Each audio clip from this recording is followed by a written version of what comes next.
সকালের বাজারে চলো কি এসছে দেখি। বলে তো গেছিলো ইলিশ মাছ নিয়ে আসবে, তো ইলিশ মাছই নিয়ে এসছে। তো এই যে ইলিশ, তো ইলিশ মাছের আজকে আমাদের ঘরে ভাপা তৈরি হবে। তো তোমাদের সঙ্গেও শেয়ার করব কিভাবে আমি ভাপাটা করি। তো চলো আগে এগুলো ধুয়ে নিই। এগুলো ভালো করে ঢেলে আগে ধুয়ে নিই। এই যে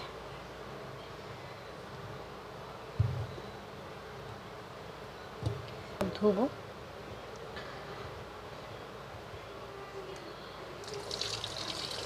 চলো ধুয়ে ফিরে আসছি। ইলিশ মাছগুলো ধোয়া হয়ে গেছে, তো এখানে মাথাগুলো রেখে দেবো, এই মাথা আর লেজা রেখে দেবো, আর পিসগুলো ভাপা তৈরি করব। তো চলো পিসগুলো নিয়ে নিচ্ছি। এখন বাজারে প্রচুর ইলিশ হচ্ছে, শুধু ইলিশ আর ইলিশ, কেন কি এখন ইলিশ উৎসব চলছে। তো এখন বাজারে প্রচুর ইলিশ মাছ উঠছে, তো এখন ইলিশ ভাপা করব, তো সেটাই তোমাদের সঙ্গে এখন শেয়ার করব। তো এই যে দেখো নিয়ে নিয়েছি, আর লেজা আর মাথাটা রেখে দেবো। এগুলোতে এখন নুন হলুদ মাখবো। চলো এখন ইলিশ মাছগুলোর মধ্যে একটু নুন হলুদ মেখে নিই।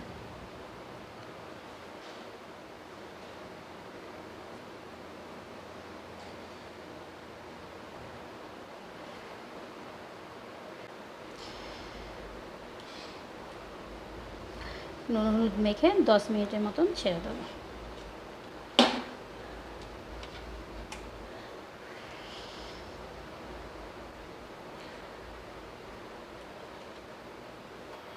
এই যে নুন হলুদ মেখে নিয়েছি, এটাকে এখন 10 মিনিট এইভাবে ছেড়ে দেবো। তো এখন এটা 10 মিনিট থাক। তো চলো এখন মশলাগুলো আমি তৈরি করছি। নিয়ে নেব হলুদ সরষে, আমি এখানে 1 চামচের মতন হলুদ সরষে দিয়েছি, আর 1 চামচের মতন কালো সরষে দিয়েছি, আর 1.5 চামচের মতন পোস্ত। এখন মশলাগুলো আগে শুকনো একটু পিষে নেব।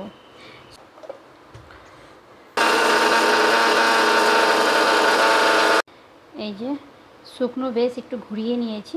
এখন এর মধ্যে বেশ কিছুটা কাজু দিয়ে দেবো, আর দিয়ে দেবো 3টে কাঁচা লঙ্কা, দিয়ে দেবো কিছুটা দই, বেশ কিছুটা দই দিয়ে দিয়েছি, আর একটু নুন দিয়ে দেবো। নুনটা দিয়ে পিষলে কি তোমার মানে সর্ষে বাটাটা তিতো লাগে না। আর দিয়ে দেবো একটু জল। এগুলো এখন সব ভালো করে পিষে নেব।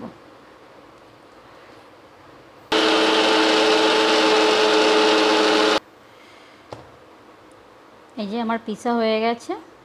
তো চলো আমি এখানে সরষের পেস্টটা সব এর মধ্যে কড়াইতে আমি ঢেলে নিয়েছি। আমি কড়াইতেই করব, তো ঢেলে জলেই ভাপাই, কিন্তু আজকে ডাইরেক্ট কড়াইতেই করব।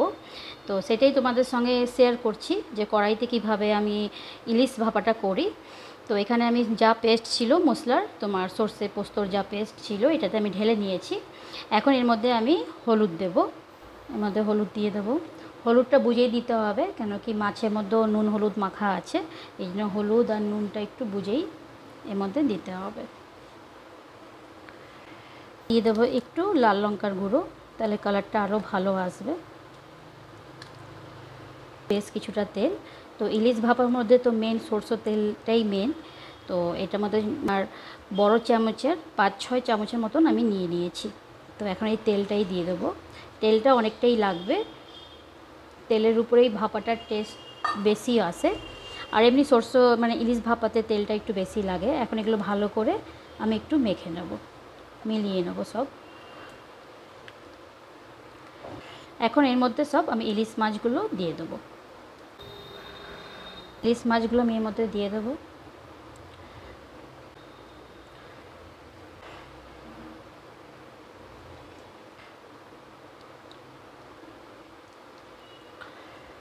এগুলো ভালো করে মিলিয়ে নেব। তোমরা চাইলে এইভাবে টিফিনেও ভাপা দিতে পারো, ওইটাও বেশ ভালো হয়, জলের মধ্যে রেখে যে ভাপাটা করে ওই ইলিশ ভাপাটাও করো, ওইভাবেই আমি করি, কিন্তু আজকে কড়াইতে করছি। কড়াইতেও মানে ভালোই হয়, টেস্টটা সেমই আসে, কোনো আলাদা হয় না, একই টেস্ট দুটোটাতেই হয়। তো আমি কড়াইতেই আজকে ভাবলাম একটু করি আর তোমাদেরকেও দেখাই। তো চলো, আমার একদম রেডি হয়ে গেছে। এখন এটা ডাইরেক্ট একদম কম আছে আমি গ্যাসের উপরে চাপিয়ে দেবো। এই যে কড়াইয়ের মধ্যে আমি বসিয়ে দিয়েছি, একদম কম আছে আমি গ্যাসে বসিয়ে দিয়েছি। তো এখন এটা গ্যাসে আমি চাপিয়ে দিয়েছি। আর ইলিশ মাছ তো অনেক নরম হয়, খুবই তাড়াতাড়ি হয়ে যাবে, মানে 10 মিনিট কি 15 মিনিট লাগবে। তো এটা আমি এখন কম আছে একদম ঢাকা দিয়ে ওই 10-15 মিনিটে হয়ে যাবে, আমি রেখে দেবো। তো চলো 10-15 মিনিট পর আমি ফিরে আসছি। আর দিয়ে দেবো কাঁচা লঙ্কা। কাঁচা লঙ্কাটা দিতে ভুলে গেছিলাম, একবারেই মানে উপর থেকে কাঁচা লঙ্কাটা দিয়ে আমার ঢেকে দেওয়া উচিত ছিল, ভুলে গেছিলাম। তো এখন দিয়ে দিলাম। তো মানে হওয়া শুরু হয়ে গেছে তোমার ভাপাটা, এখন আবার আমি ঢেকে দেবো। এই যে ঢাকনাটা তুলে দেখছি হয়েই গেছে ইলিশ মাছটা। আর কড়াইতে ইলিশ মাছটা করলে খুব সাবধানে করতে হয়, কেন কি ইলিশ মাছ তো তোমরা জানোই খুব নরম হয়। তো একটু মানে খুন্তি দিয়ে লাড়াচাড়া করলে ভাঙার ভয় থাকে। তো এইভাবে করে লেড়ে লেড়ে তবে ইলিশ মাছটা করতে হবে। এই যে এইভাবে করে করে ইলিশ মাছটা করলে কি তোমার ইলিশ মাছটা ভাঙবে না। তো আমার হয়ে গেছে ইলিশ মাছ। দই আর কাজু দেওয়াতে পুরো তেলটা ভেসে উঠেছে। তো বাস এই হয়ে গেল। এইভাবেই আমি কড়াইতে ইলিশ ভাপাটা করি। তো তোমাদের এই ইলিশ ভাপার রেসিপিটা কেমন লেগেছে তা কমেন্ট করে জানিও। আর তোমরাও একবার এইভাবে কড়াইতে ইলিশ ভাপাটা করে খাও, দারুণ লাগে খেতে আর খুবই টেস্টি হয়। তো তোমরাও একবার এইভাবে ঘরে ট্রাই করো। তো চলো, দেখা হচ্ছে পরের ভিডিওতে, আবার কোনো একটা রেসিপি নিয়ে ফিরে আসবো। আর তোমরাও ট্রাই করো এইভাবে ইলিশ ভাপা। তো চলো, টাটা।